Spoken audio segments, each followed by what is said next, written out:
তবে 3 দিন ধরে থাকে। 7ই আষাঢ়, 8ই আষাঢ়, 9ই আষাঢ়, অনেকে আবার 10ই আষাঢ় পর্যন্ত পালন করে। আর কৃষ্ণ দিন দিয়ে এখানে বসে থাকে।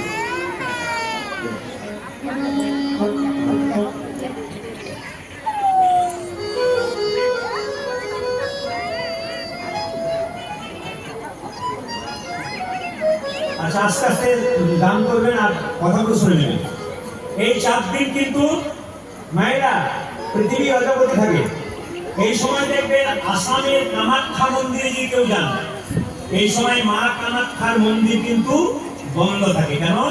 মা নাকি ওই সময় রজবতী হয়।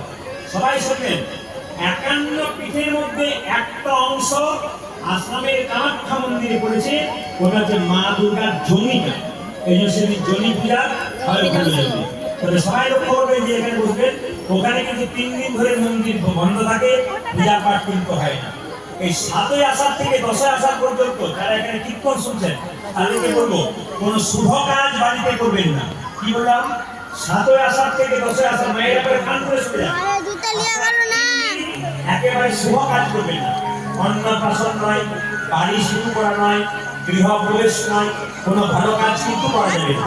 এমনকি আশ্চর্যের ব্যাপার, এই 3 দিন চাষিবাসী মানুষ যারা, তারা লাঙ্গল পর্যন্ত মাঠে দিতে পারে না। আপনারা বাড়িতে যদি মনে করেন যে বীজ রোপণ করবো, 3 দিন ওই বীজ পর্যন্ত